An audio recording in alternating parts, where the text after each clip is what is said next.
The Rangers and Yankees have a lot of postseason history, and the Rangers have actually been better than the Yankees for about a decade and a half.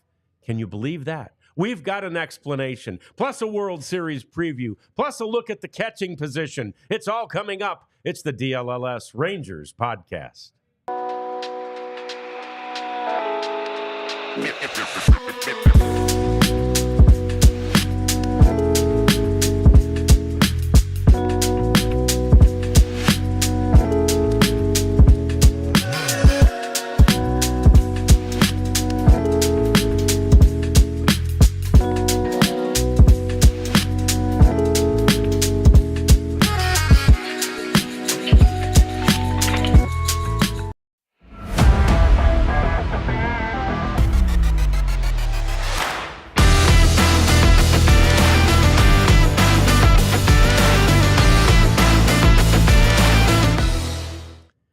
How do you like that walk down memory lane? Those pictures are worth at least 1,000 words as we welcome you into the Rangers DLLS Podcast. It's John Radigan Rads with Abs and J-Dub. That's Abby Jones. That's Jeff Wilson. The Prophets over there. You see the new intro. How about that? That's a beautiful thing. So we want you to always be here with us. We're here at noon all week long. Which is a cool time. I like the lunch hour, right? I think we can get our chatters involved, and hopefully at some point some of them will be mad chatters, and some of them will be happy chatters, and we'll talk to all of them. And super chatters. I like that idea. Yeah. So like us, subscribe to us, chat with us as we talk Rangers baseball and all things baseball as we head toward the World Series, and those pictures. Just conjure, Jeff, so many images and memories of that 2010. and I know you were there to cover it, and I was too. But it didn't mean as much to anyone who hadn't been there in the 90s to cover, to experience the game, the relief, the magic that was not only making it to the World Series, but beating the Yankees to do so. Yeah, and because as you alluded to there in the 90s, the Rangers and the Yankees played 3 times. Yes. In the Division Series. So these are the first 3 playoff series the Rangers ever played. In 96, they win game 1 and then lose the next 9. Yeah. That's the thing. 2 of them were sweeps. Right. And then, there was a 9-game losing streak, which at the time, Abs, was, I think, the longest losing streak against one team in baseball history, right? In the playoffs. Yeah.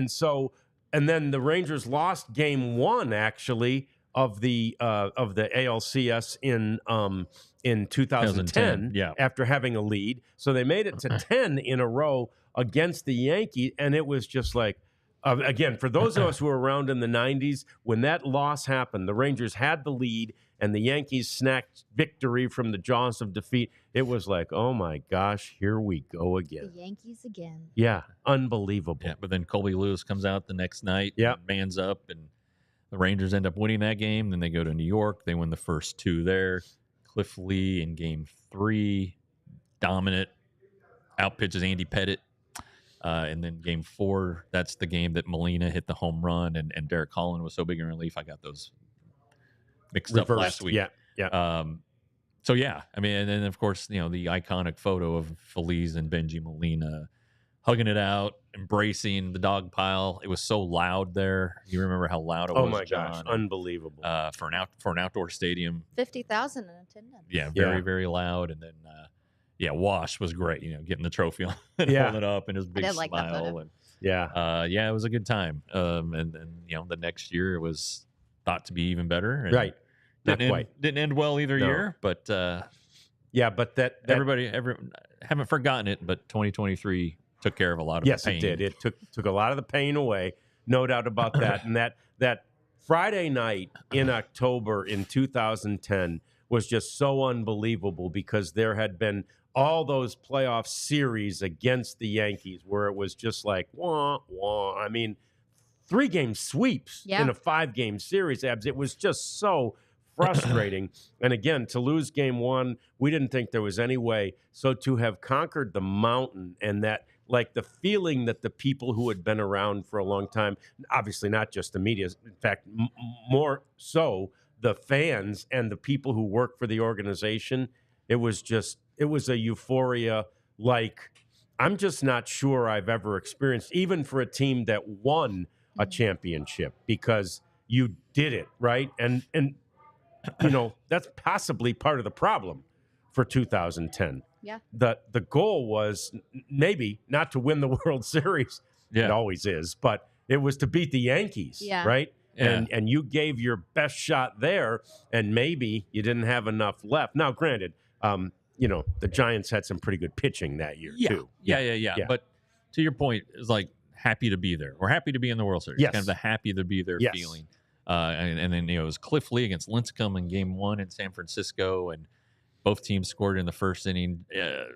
Ian Kinsler just missed a home run. It hit off the very top of the center field wall and came back into play instead of going over the fence. But yeah, those Giants teams, as we came to know, were awfully good. Yes. And you know, the Rangers lose the first two in San Francisco, come home. Colby Lewis pitches his tail off. They win Game 3. Then you're thinking, oh, Game 4, we've got this rookie left-hander going against this lefty rookie left. Yeah. Anyway, that was Madison Bumgarner. Yeah. And that was the start of him becoming Madison Madison Bumgarner, the best postseason starting pitcher arguably ever. Yep. So anyway, 5 games, but you know, but beating the Yankees though, it's still like until Josh Sborz got the last out of the World Series, the final out of Game 6 was the moment in Rangers history. How long had you been covering the Rangers at that point? At that point in 2010, so it's 10 plus 10, basically 20 years. Yeah, because I started covering them in 90. Yeah.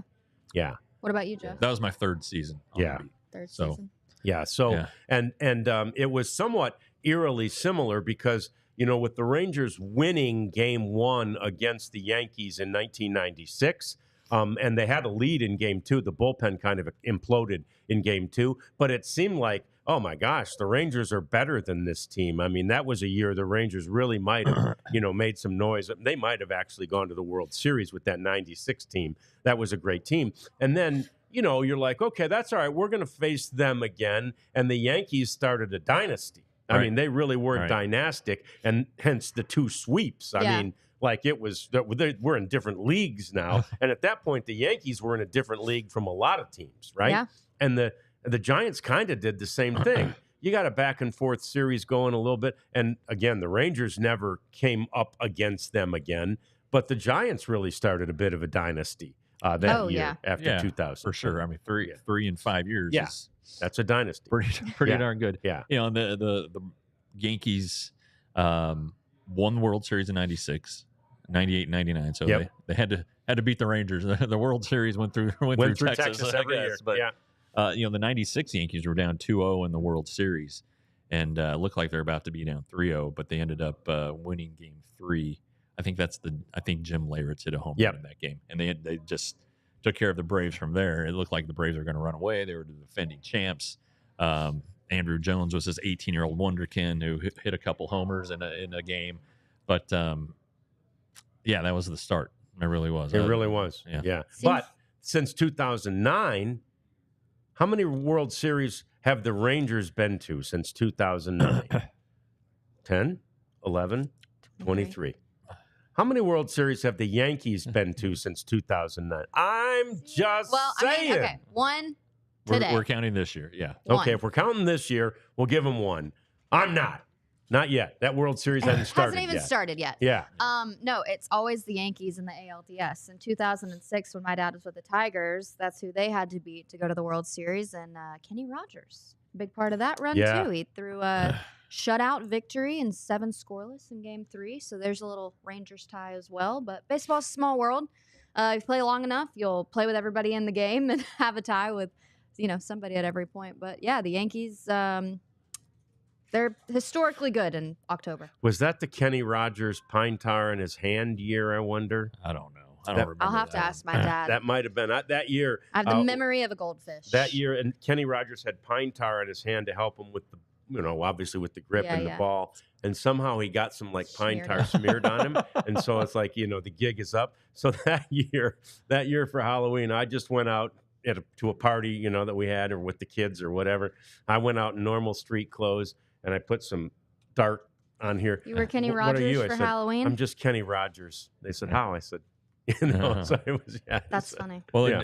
in 2011, last day of the regular season, the Rangers were in Anaheim, and the Tigers had won earlier in the day, and so the Rangers had to win the game, or else they would have had to fly across the country to start the postseason in New York. Okay.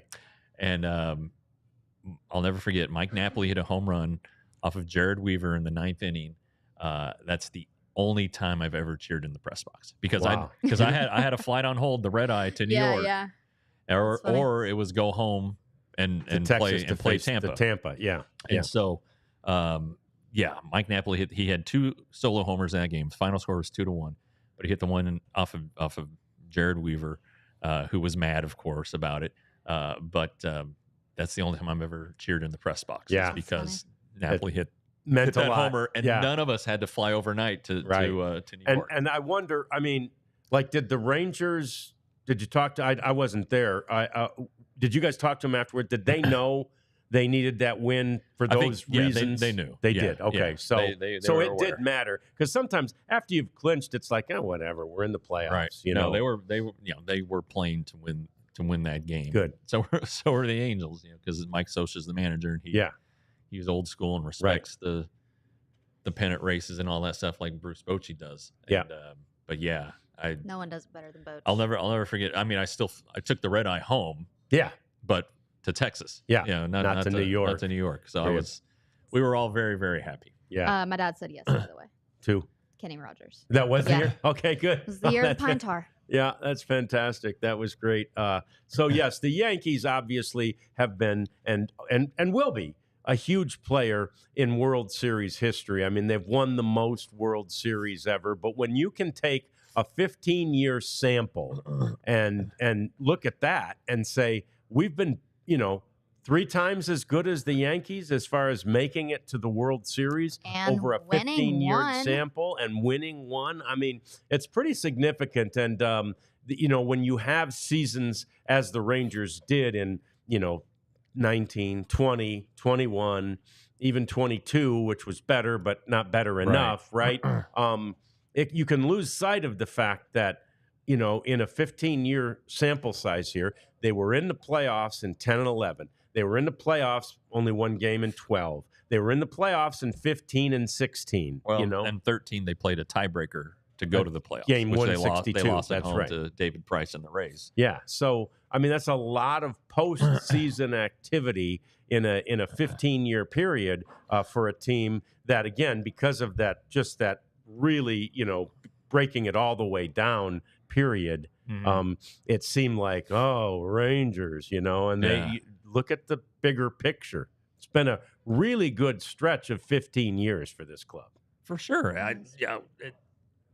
Yes. And they're going to be the short answer. And The by short the way, answer is yes. and I had people coming up to me at an event I was at on Saturday saying, "What about next year?" And I said, "They're going to be better." I mean, I can't promise and of course they put it in the context of Boch. And, this is the pattern. way Boch goes, right? Yeah, this is the pattern. Thank you. This is the pattern. And I said, I can't guarantee you the Rangers are going to be in the World Series next year, but obviously it depends a lot on the offseason, and we've got a whole offseason to talk about the offseason, but I think it definitely is something that's possible if they do make not even like huge offseason moves, just a few critical ones. Yeah, well, And help. to go back to your comment about the last 15 years. Yeah. 2009, the Right. Rangers were 87 and 75. Yeah. If there had been the wild card round, they would have been the wild card team. Yeah. So really, you can start with that because the first wild card game wasn't until 12, or the play-in game, the wild card game. Wild card game. Yeah. So and that was a one game. They would have been the wild card team. Yeah. So I might be screwing that up. No, I think it would have you're been right. the wild. It would have if there had been a wild card game. They would have been in the wild card game. Right, and that was when they it would was have played just the a Red one Sox. game. they were part of that first one when they played the Orioles. Right. But in 2009, it was the 3 division winners. And then the team with the next best record was the wild card team. Then in 2012, they started the wild card game. Gotcha. And the Rangers would have been playing the Red Sox in Boston. Had the 2009 rule, the 12 rules been in place in 2009. So yeah, I might have butchered that. No, but I think it finally made sense. There you go. So we've got more to talk about, lots more to talk about. Let's get into the specifics of the World Series combatants for this year. We'll get into how the Dodgers and how the Yankees sort of did what everybody expected would happen and how they got to this point. We've also got to talk about so much more as we get into the MVPs in the World Series. And you may have seen Jeff's article about the catching position today. We talk about that. It's all coming up. It's the DLLS Rangers Podcast. And it's time. It's time for you to consider those floors. You want to get some new floors before the holiday season, frankly. I mean, you've got people coming over. You've got all kinds of activity. And the place to get those new floors, Empire Today. They do such a great job. They have the highest quality. They have customer reviews that are unbelievable. They are one of those companies. They're so big and so sort of omnipresent that all the other competitors basically try to copy them. But you can't copy this original. They are the best for a reason. You need to avail yourself to Empire Today and their technology. Take a picture of the room you want a new floor in, and you go to Empire Today and you show it to them, and they can put the flooring of many different patterns and styles of flooring in that room virtually for you. It's fantastic. Get $350 off your new floors. Go to empiretoday.com/Dallas. And while you're at it, it is slightly chilly in Dallas, might I say. Fellas, you need Roback. Do they have women's stuff? Sure. I think they do. Yeah, they do. I need to check out the women's gear. But no, Roback is one of the best when it comes to performance polos and pullovers. You know, they have a wicking fabric, so you're not going to get too hot because every now and again, a little 90 degrees likes to sneak up on us in Dallas. But no, they are the best fit, the best feel, the best materials, quality gear, and it speaks for itself. They have really cool game day collections as well, so you can support your favorite team.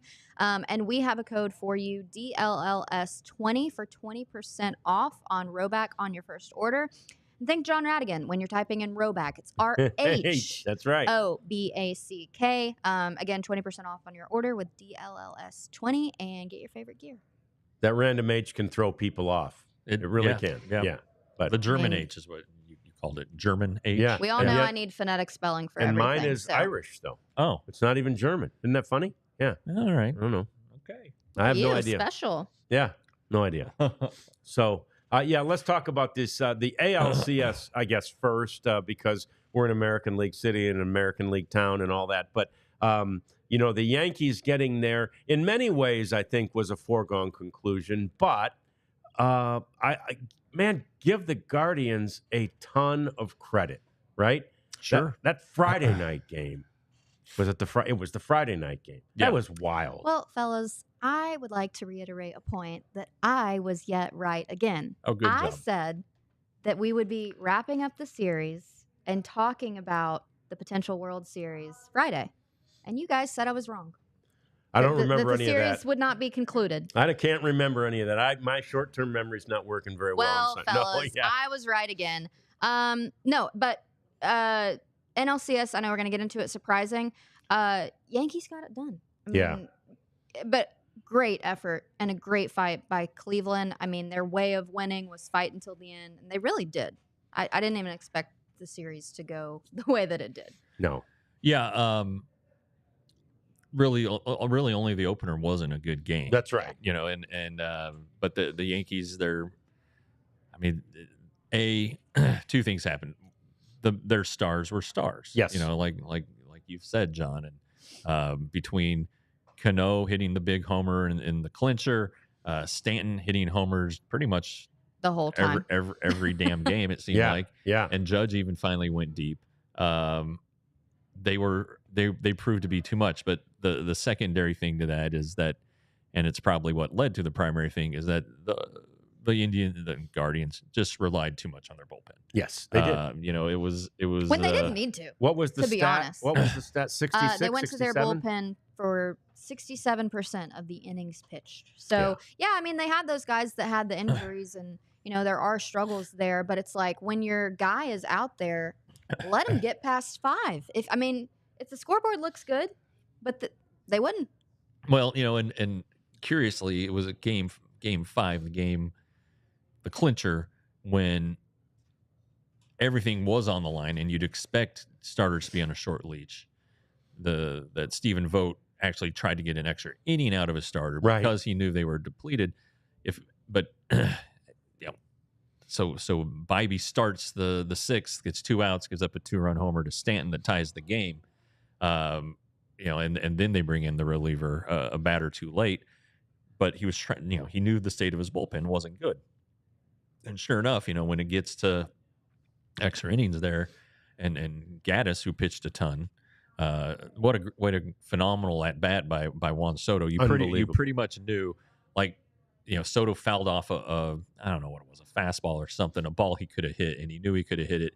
He just kind of nodded like the pitcher, and you knew he was cooked because Soto just kept fouling balls off, and that's what great hitters do until they get one. And he knocked the crap out of it, and then went for the home run and 3-run homer, and that was it. That sealed the deal. But Cade Smith, the really good reliever for the Guardians, he pitched in 9 of their 10 postseason games. Isn't that amazing? Even with off days, it's still so taxing. Much pitching after a really labor-intensive regular season. So you're starting to see both bullpens fatigue.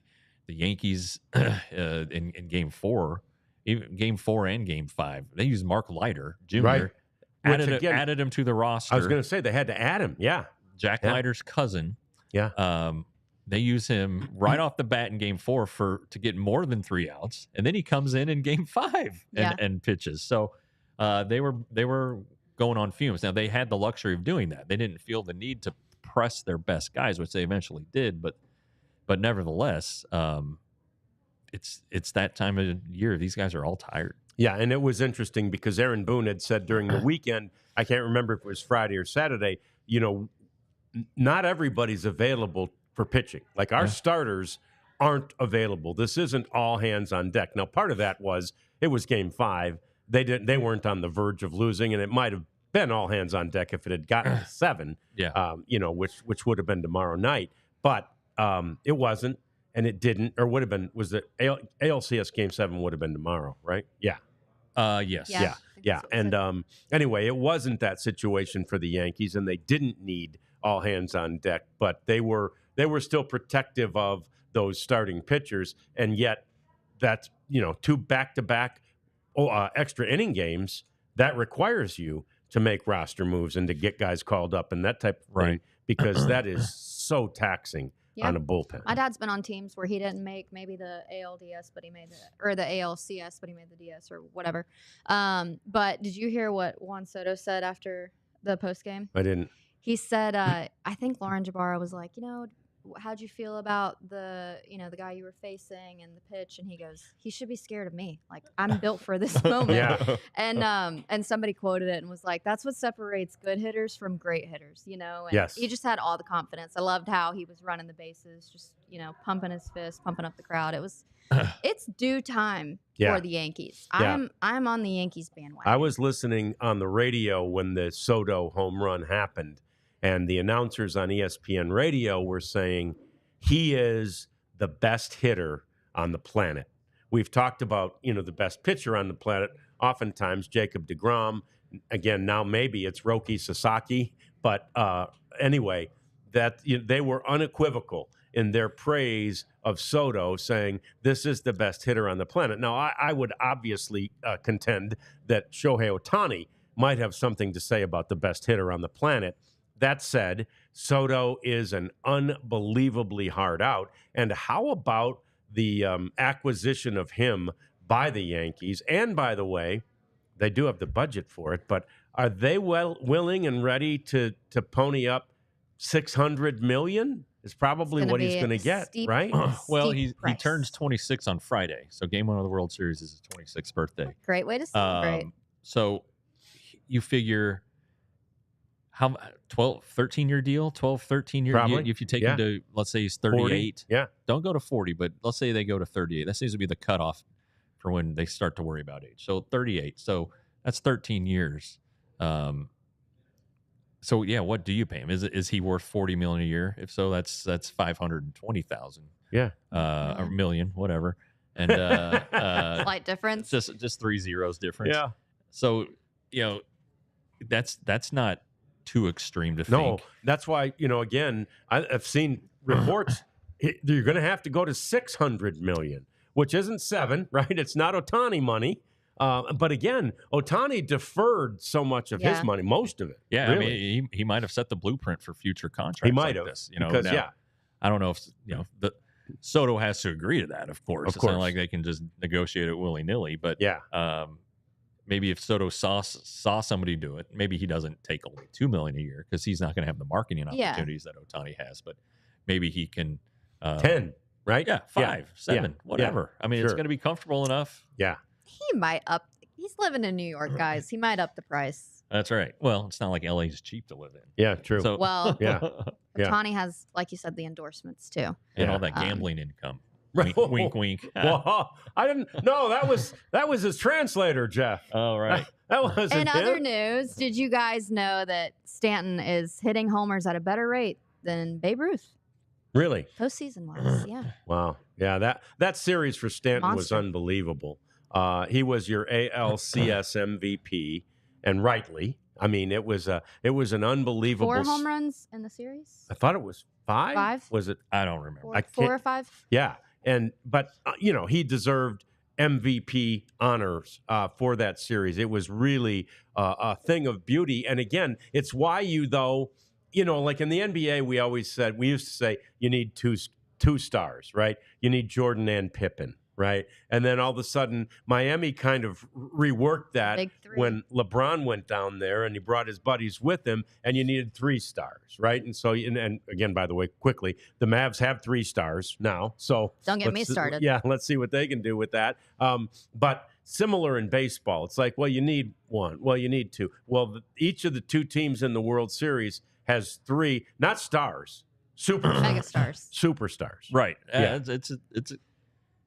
It's a dream matchup. I saw that in the comments. It's a dream matchup for MLB, and really, it's baseball fans should like this. I know it's kind of the evil empires because they have such high payrolls. Everyone's such a hater on Twitter. Respect the talent that you're going to see, right? And really, there's some storylines there. What are the Dodgers going to do if they're pitching? The Yankees have already announced that Garrett Cole is going to start Game 1 of the World Series. Buehler, Yamamoto, and Flaherty will be on a normal rest. Buehler was supposed to be the starter for today's game. So how do you use them? But they're basically, the Dodgers have committed to essentially 2 bullpen games. Right. So you would think that Game 2 will be a bullpen game so they can have the day off.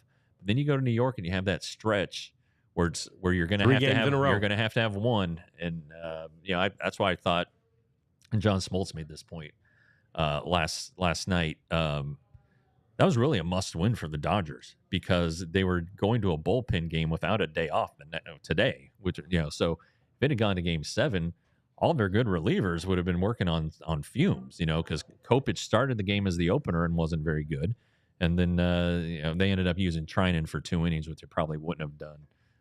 But the point is, they would have really had to dig deep, these relievers, and so. Anyway, I'm looking forward to it. The history, which I'm sure we'll get into at some point. What is this? The 8th time they've played, or 11th time they've played each other? Like the 12th. 11. Yeah, this will be 12. The Yankees are 8-3. Real quick though, let's get Jeff fired up. Let's see this comment that said Soto to the Rangers. Sure. Okay. Hey, it's not my money. Yeah, we'll touch on that. Dream for a second. It's not my money. And Ben, by the way, thanks for confirming Abby was right. Yeah, thanks, Ben. Good job. I didn't remember that at all. So short-term memory and all.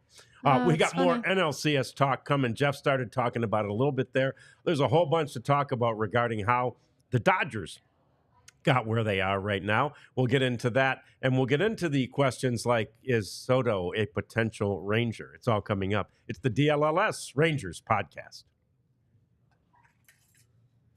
Oh, but I was just checking this out. Now that the Yankees are in the World Series, Gonna make some bets. the Wilsons are going to New York. Now we're going to miss. I thought the Yankees were going to be the home team, and if so, if it had gone to Game 7, we could have gone to Game 7 and used the Game Time app. I already looked at Game Time for the games 3, 4, and 5, and tickets are already over $1,000. But for those of you who aren't familiar with Game Time, get it. Download the app. It helps you get tickets to ball games, theater events, concerts, comedy shows, whatever you want. If you can't get a ticket, my favorite part is the all-in pricing, so that you don't have any surprise fees at the end, and then the seat views. You can get a panoramic view of where your seat's going to be, so that you know you don't have a big pole sticking in front of you. So take the guesswork out of buying tickets with Game Time. Download the Game Time app.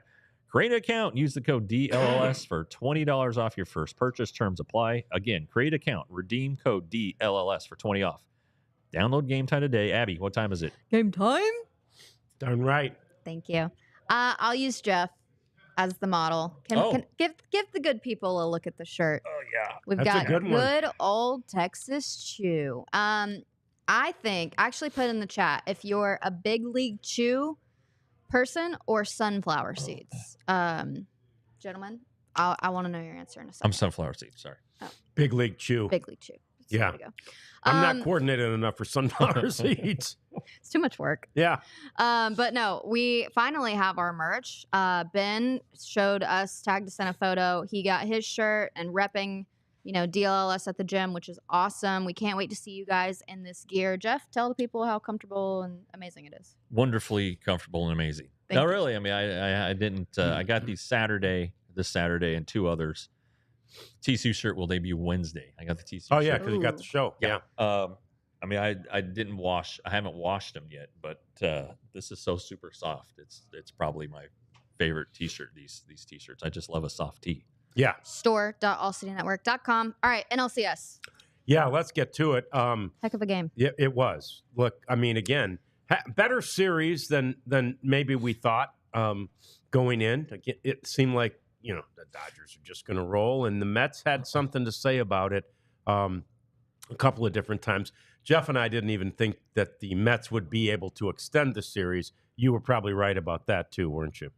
I was. Yeah. I'd love to keep a track. Well, she just said it was going to end. Being right. That the series were going to be over by today. By today. Okay. Yeah. Jeff and I thought it was going to end Friday night. Right? Yeah. I mean, Yeah. I thought. I think we all thought. Oh, you did too. Dodgers Okay. would. Yeah. But Dave Roberts joins Bruce Bochy as the only active manager to win 4 pennants, 25th all-time in MLB. It's pretty amazing. And again, because they're built the way they are, it's not enough, right? It's not enough. ALCS isn't enough for Dodgers fans and really for Dodgers management. I mean, NLCS? And, that's what I meant, yeah. It's not enough. Well, they spent $1 billion in the offseason. Yeah. You got to make it. That's right. But they spent $1 billion because it hadn't been enough. Right. Yeah. They spent $1 billion because they're like, we expect more. We need more. And this year they got more. But I'll tell you what, because of injuries, it wasn't easy. No, and it's not going to be easy. I jumped ahead of the script and talked about the bullpen issues. I mean, it's definitely not going to be easy. And you saw a good start from Flaherty in the championship series and Buehler too. But then you saw a stinker from Flaherty too, and with the clinch on the line. Yep. I don't know. I'm thinking maybe Yamamoto starts game 1, but I don't know for sure. Just he has the best stuff, I would think. I think right now he's probably a better pitcher than Buehler. But I don't know. And maybe they will like how guys match up at Yankee Stadium more. I'm not sure, but that's what I would bet early on. It's just, they would love to have Tyler Glass now, Oh, my. Obviously, they'd like to have Shohei Ohtani, the pitcher. Of course, they knew they wouldn't have him this year. Yeah. Tony Gonsolin, who I guess he's a possibility to be added to the roster, but he wouldn't be able to pitch very much. So I think that it's going to be a great series. I'm looking forward to the talk about the history. You know, when these teams played, I think the first one was in 1941. You know, they played throughout the 50s. 1941. Yeah, first since 1981, though. Right. In 56 is probably one of the best series ever. That included Don Larson's perfect game, Yeah. but that was Game 5. That, you know, they said the Yankees still had work. They both had work to do. That was the year that Mickey Mantle won the Triple Crown. You know, Duke Snider's on the Dodgers team. I think Jackie Robinson was too. Yep. So I mean, it's just, you know, the names that helped make baseball. You know, after World War II and kind of that was 10 years after World War II, but still, that was, I don't know, just maybe that was because it was my dad's era, and Sure. he talked about those guys a lot. Maybe that's why I'm so fond of it and looking forward to this. But just some great names, you know, a young Sandy Koufax, you know, in 56. And so anyway, I think it's going to be fun. And then, yeah, I don't know a lot about 70s baseball, the decade I was born in, but, you know, the 78 and 77 and 78 series with Reggie in 77. Yeah. And it's just going to be fun, I think. I think if you're romantic about baseball, which I think everyone in this room, It's a romantic sport. and the chat is, you're intrigued because, you know, this is the third time in this century that the number one seeds are, you know, going head to head in the Fall Classic. The Dodgers led the NL with the best record this season. The Yankees led the AL this season. They also have the biggest run differential. Also, these are two teams that have so much history in the World Series. I mean, this is the 12th time they're meeting, but the Yankees have been to the World Series 41 times. The Dodgers 22. I mean, that's the most in Major League history. Yeah. But I know that we're going to talk about Aaron Judge and Shohei Ohtani. We're going to spend plenty of time on that. But I kind of want to take a deep dive into something else of how many talented players are on this roster that one do have rings, but then how many talented players are on the roster that don't as well? Because I do think it's kind of interesting. Like I said Friday, MLB Network was quoted saying, you know, the Yankees win not because of they win more so on talent than execution. Dodgers, you know, it's not as strong of a statement there, but I mean, Soto, he's looking for his second ring. Betts is looking for his third. Freeman's looking for his second. Garrett Cole's never won a ring. Right. Aaron Judge has never won a ring. It's like these are the, you know, and the people on Twitter that are like, oh, I don't want to see this, or, you know, the Rangers aren't in this, so why do we even care? It's like, this is the best of the best of the best of the best in the game. How can you not want to see this matchup? I mean, that's what's so enticing to me. This is like, I know that we're putting apples to apples, and I want to see how this thing ends. And I want to see, you know, is this a year that Aaron and Garrett finally get a ring? Like, those are two guys. I mean, Garrett Cole said himself, the only thing missing from my resume is a ring. And I think a ring is so important. It's definitely how a lot of players validate themselves in their career. I think, you know, my dad doesn't have a ring and holds on to that to this day and will forever. And as he should, you know, it's the thing that solidifies your career. So I feel, and Shohei Ohtani, I mean, this is his first time in the postseason, and he's going to the World Series. Like, it's a great week of baseball that we are about to watch. Yeah, and that's the thing. I think a lot of times if you don't really have sort of, you know, a dog in the fight, you don't care. It's like, oh, you know what? I'm going to root for the underdog to beat the Yankees or to beat the Dodgers. But there's no underdog. These two teams, you know, each have the three superstars. They each have the big budget. They each have so many things. And by the way, I think out of those 11 or 12 now times that these two teams have met in the World Series, only 5 now. This will be the 5th since they moved to Los Angeles. The Dodgers moved to Los Angeles, right? Most of them occurred when they were crosstown rivals. You know, Brooklyn against the New York, you know, basically Brooklyn against the Bronx. So, this is significant, you know. And, of course, the Dodgers have one thing that the Yankees don't. That is a 5'10" switch hitting cleanup batter who won the MVP of the NLCS. How about Tommy Edman? How about him? Yeah, that's pretty cool. I mean, what a story. What a story this guy is. And, you know, he didn't play much during the regular season. He's not a household name like the rest of these guys. You're looking at all this talent that the Dodgers have, and you're going, Tommy Edmonds hitting cleanup? And Tommy Edmonds admitted he was thinking the same thing. He grew up. Yeah, he grew up in La Jolla, where his dad is a teacher and a baseball coach, and that's obviously San Diego area, which is just south of Los Angeles. Obviously, his mom was a Dodgers fan her whole life. So, really cool story for a guy like this. And by the way, John Edmond, his dad, was at the game, of course, yesterday, watching his son, and he's back in class today at La Jolla Country Day School, making sure he's still teaching the kids. Yeah. So. No, he probably could have called in a sub. They would have understood. Yeah. He's got to do it next week. I was about to say he's saving it for the World Series. Yeah, guys. they're doing it. No, he had 11 RBI, one NLCS MVP. One of his best stretches in his career. No doubt. And Jeff and I were talking before the show. Look, I got to believe that Max Muncy's got some votes anyway. Max Muncy had a great series. Yeah, terrific. He reached base, 12 straight at bats. Yeah. He and Ohtani both reached 15 or 16 times in the series. Which is a record. I was about to say, and the Ohtani set a Dodgers record. scored 46 runs, which I think was a record. Yeah. You saw the Dodgers flex on offense, and that's without Freddie Freeman being healthy and being in the lineup every day.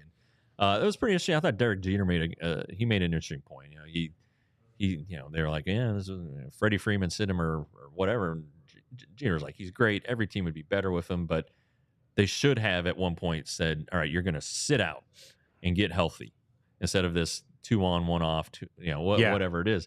So now he's going to have some time off to get healthy. So I would expect that at least the first 2 games, he's going to be the best he's been this postseason. Sure. He doesn't have to do jack for 4 days.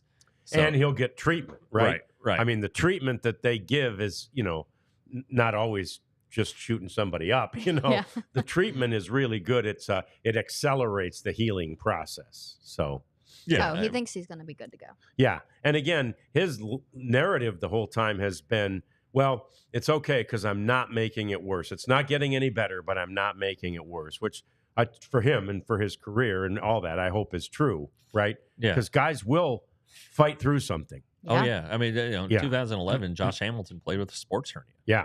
And had the great he was good. He hit the home run in Game 6 that everybody thought was going to win the Rangers the World Series.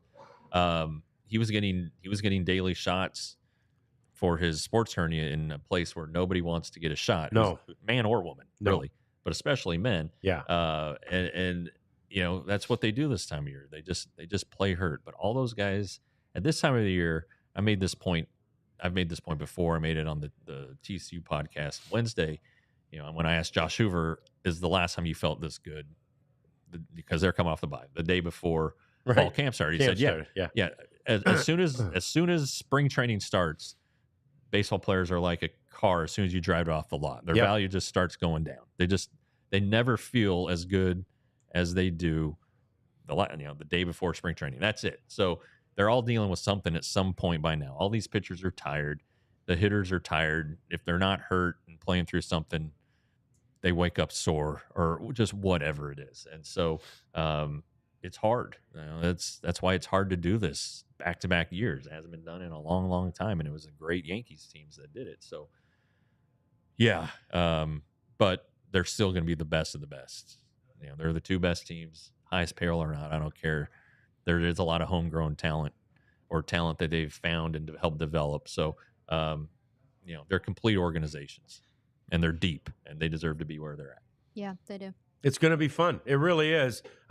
We'll be on, throughout the course of the World Series, each and every day, of course, and we'll talk a lot about it. And one of the things we'll be mentioning a lot is the fact that there are 2 candidates for a rare honor, 2 guys who would have the opportunity to win the MVP of the season and the MVP of the series. So we're going to talk about how that might transpire and who else has ever done that coming up. And we'll also get into that catching quagmire for the Texas Rangers as they look to find a good replacement for Jonah Heim for next year. That's all coming up. It's the DLLS Rangers Podcast.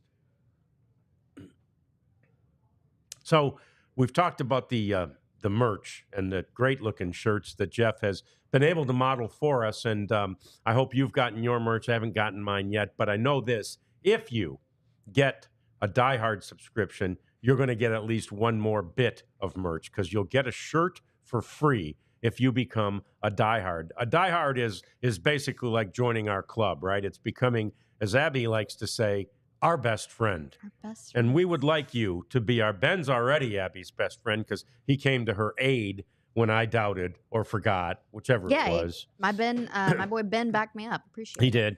But anyway, diehards, more than just merch. And you get a new shirt every year, every time you re-up as a diehard. It's more than just merch, though. It's 20% off of our events. We're going to have more and more events. We were brainstorming upstairs earlier about events that we want to have, and we keep mentioning, and it's true, spring training, we intend that to be an event. You fly out there somehow with or for us or meet us there, or however it's going to work, and we are going to show you a sort of behind-the-scenes look at spring training. We're going to have, stadium takeovers. We're going to have watch parties. So these are all things that are coming in the future, and these are all things that you, as a diehard, would get 20% off on. You would also get 20% off on the merchandise, any merchandise that you buy in the future. So, and we also have, just because we're in DLLS doesn't mean you can't check out the other places. Sure. Because there's Chicago, there's Phoenix, Denver, Philly, Denver. And Philly. Yep. Yeah. So there's gift cards too. So if your friend or your family lives elsewhere, you can give the gift of a gift card and get them a pretty cool. If I lived in Chicago, that'd be a great gift to give somebody, a diehard membership or something like that. Sponsor a friend. But check it out at alldlls.com. Jeff wrote something today, put it behind the paywall. We're going to get into it. But yeah, become our best friend. That's it. Die Hard. And we'll talk about the Christmas movie Die Hard a little later. That's right. Topic for another day. Not a Christmas movie.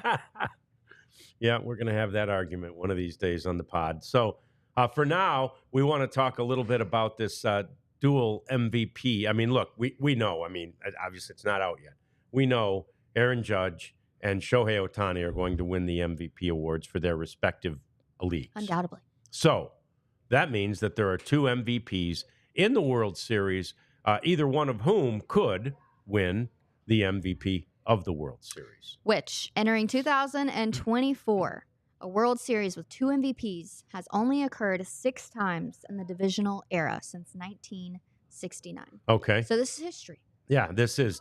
Did any of those in those years, does it say if any of them won the World Series MVP as well? Ooh, that's further research that I could follow up with at an answer tomorrow. We'll look for that answer tomorrow. Unless, like Misty, she's our fact checker. Yeah. She finds that. Yeah. 88 was the one that came to mind. Kirk Gibson hit the big home run, but did not win the MVP. Good question. So let's run through the list. Let's run through the list of the other. What, 6 or 5? Is this the 6th time? 6. Oh, there's 6. Let's see. 2012. Yeah. Miguel Cabrera. Yeah. My beloved Miggy, and Buster Posey. Okay.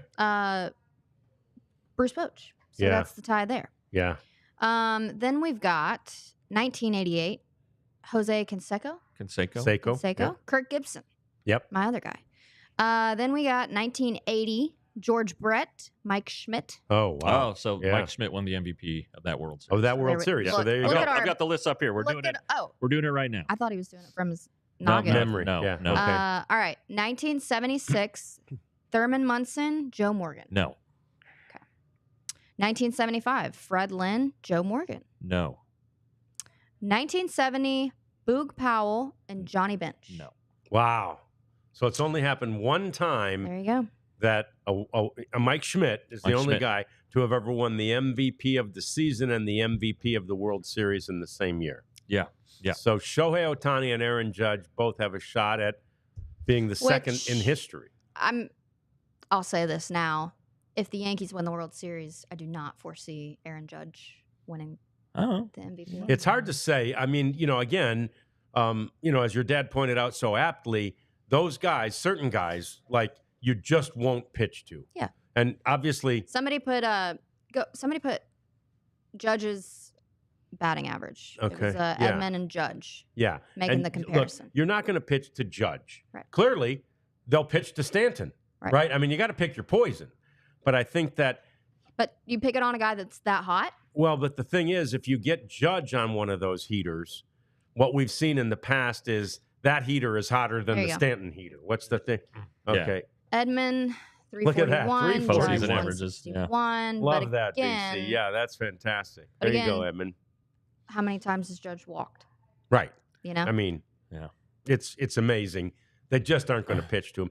And then you've got to, they don't want to pitch to Ohtani either.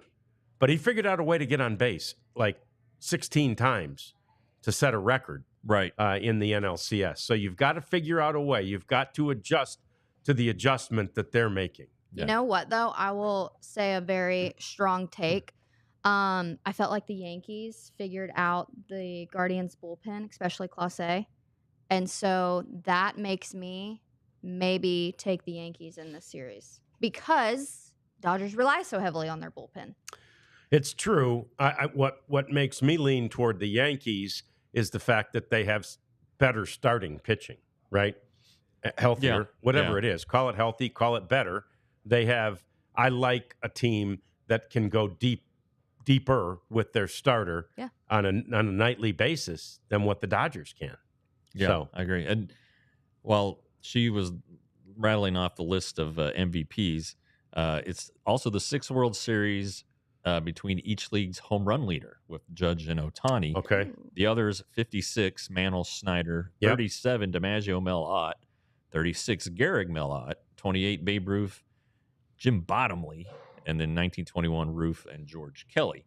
So, I mean, this is the first time in, I don't know, do the math, more than 50 years, almost 60 years, 70 years, 70 years. 70 years since that's happened. There's so many things. Math is hard. In this World Series, though. Yeah. You got to be excited about it. Yeah, it is. It's really historic in so many ways. And what's funny, listening again on the radio, coming home the other night, and there was an extra inning game, granted, but they're like, okay, that's our 9th reference to Babe Ruth on this show, right?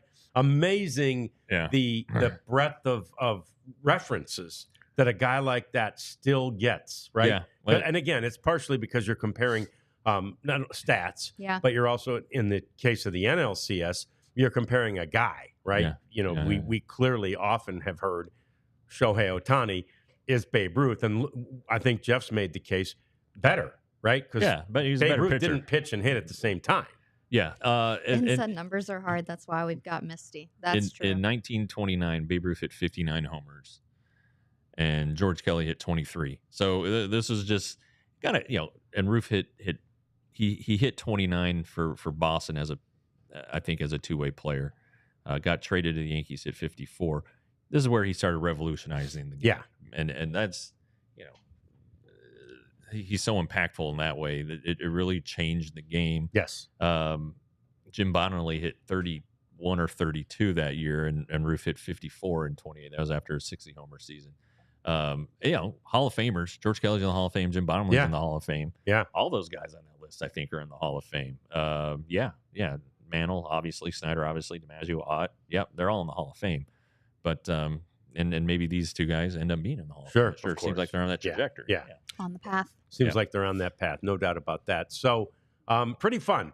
Pretty historic, this World Series that is about to begin on Friday. We did see all the games will begin at 7 o'clock Central Time. I like that. I do too. 7 o'clock Central Time, all the games begin. It's tough out east. I mean, 8 o'clock start times. And look, the pitch clock and all that stuff doesn't mean you get shorter games this time of year. Oh, this time of year? No. The commercial breaks, I think, are a little bit longer. Yeah. And both these teams are pretty good about extending at bats. Yeah, no doubt. So anyway, it's going to be really fun to watch. Jeff wrote something today on our website about the catching position. And, of course, during the course of the offseason, we're going to go through so many different positions and so many different things that, we believe that the Rangers could do, should do, might do, will do, right? And if they do one of those things, we'll be all over that as well. So last year, I think most people, Jeff, basically feel Jonah after the previous year, right, where he had carried such a heavy load, right? He just didn't have enough gas in the tank for another full season. Yeah, the storyline evolved from spring training until the end of the season. And the Rangers in spring training, they gave Heim and Adolis Garcia both considerable time off at the start of games. They didn't play their first games until into March. So they recognized the wear and tear.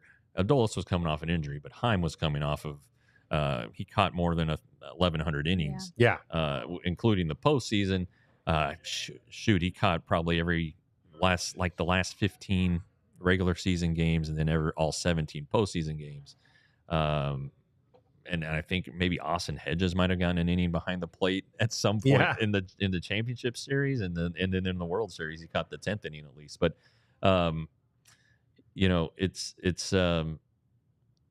it went from no, that shouldn't be an issue, to no, it's not an issue, he's just struggling, to it was an issue. He's probably tired, and then like completely he needs time off this offseason. He didn't have it last offseason. It was an issue. Jonah, though, this was at the end of the year. This was probably the Friday, might have been the Saturday in Anaheim, game 160 or 161. He talked about how he had a mental lapse at one point. He had such a good 2023 All-Star, Gold Glove winner, the guy who got the pitching staff through the World Series, 95 RBIs despite missing 3 weeks. He was trying to live up to that, and he couldn't do it. And then it just started to spiral, and he started trying too many things and couldn't get out of his own way. His OPS declined by more than 150 points. Mm-hmm. I mean, he was never Johnny Bench or Pudge Rodriguez. Right. But that's a huge drop-off from a guy who you had probably at least batting 6, sometimes higher. You can't have that again this year. So the Rangers are going to try to get him a good backup. Andrew Kisner, despite his past and his ability to be a backup, did not hit. Didn't work. It didn't work. So I think they want a guy who's going to be able to catch 60 or 70 games. That will cut back considerably for Jonah, who I think caught 110 or 119 games. I can't remember. Maybe it's 110 starts this year. And Jonah will learn from it, and maybe he will have a bounce back year. They're kind of expecting that he will be. The thought was in his exit interview is that he was great and very excited for the upcoming year. But nevertheless, so maybe a guy like Carson Kelly, who came over the trade deadline. Carson's not. He's going to be a first-time free agent, so that's not going to work. He's going to try to get as much money as he can.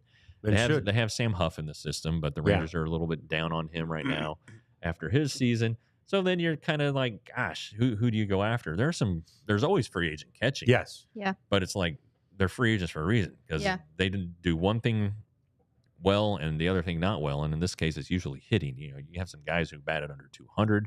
Names you've heard of, Jan Gomes, but he's older and he's hitting under 200. He's never been a good hitter. So who do you get? Do you buy to get a guy like Max Stassi, who was hurt, hasn't played since, I think, 2022 maybe? Wow. Do you get him, get a minor league deal, see what he's got left? We've talked about James McCann, who you like and know from the Tigers connection there. A good guy who's been really good against lefties previously. Heim is better against lefties than righties, so maybe they look for somebody who hits the right-handers better. But it's a thin group. Yeah. To find a good backup, it's hard to do. But they need somebody who can carry more of a load. And this year, in the first round of the draft this past year, they drafted a catcher, Malcolm Moore. But it is very difficult to develop catchers. 100%. I mean, and so there's not anybody in the system, right? There's Sam. Sam. Yeah, but he's out of options. So I mean, if he doesn't make the roster, he's at risk of being designated for assignment and claimed by somebody else. Now, it's hard to claim a guy who doesn't have options. That's the one thing. That's what got Nelson Cruz through in 2008. Honestly, he was out of options, and nobody wanted to pick up a borderline outfielder and give him a roster spot. So, but yeah, there's not anybody knocking on the door internally. Cooper Johnson is at AA, but he needs time. Malcolm Moore, the first rounder, he debuted at high A, but he's a long ways away. Yeah.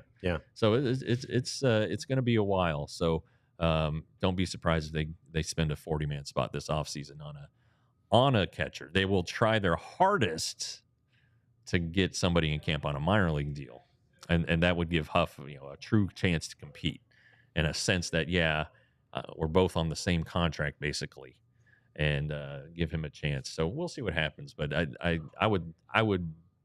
I mean, all teams sign catchers and invite them to spring training. Yep. But it's on minor league deals.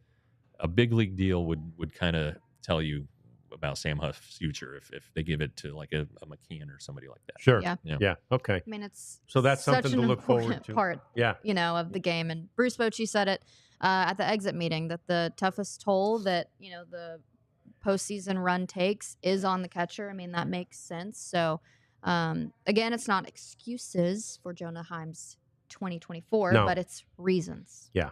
And speaking of Nelly, by the way, they had a stat the other night about Giancarlo Stanton hitting more home runs after the 6th inning in a game in the postseason than anybody since Nelson Cruz. Yeah. Really? Yeah. He was a huge clutch in 11. Very Holy clutch. cow. So hey, we're gonna do some more positions. So real quick, Ben and Ardell and BC and Coop. What position do you want to read about next? First base, second base, or center field? Ooh. Quick. Yeah. All right. Well, anyway, I'll check the chat and we'll Let see us what know on happens. Twitter too. Yeah, or tweet us. That's right. Yeah. Yep.